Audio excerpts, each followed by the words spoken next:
মানবের মনস্কামনা পূরণ, মানব সেবায় নিজেদের অর্পণের তাগিদে যুগে যুগে আবির্ভূত হন মহাপুরুষেরা এই মর্ত্যলোকে। দয়াময় পিতা শ্রী শ্রী জগদীশ ঠাকুর তাঁদেরই একজন। তিনি সকল ভক্তের হৃদয়ে ভগবান। তার কর্ম আর সাধনার মাঝে সকল মানুষের সুখ দুঃখ ভালো মন্দকে তিনি খুঁজে বেরিয়েছেন। এটাই ছিল তার মহৎ জীবনের প্রধান লক্ষ্য।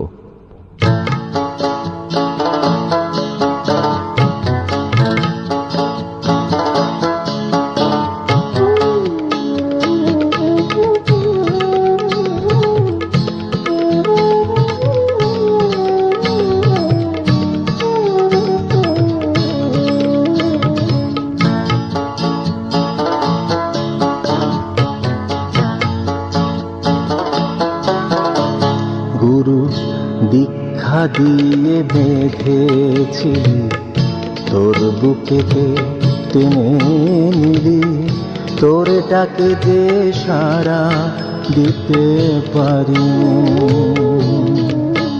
গুরু দীক্ষা দিয়ে বেঁধেছিলি, তোর বুকেতে টেনে নিলি, তোর ডাকে যে সাড়া দিতে পারি।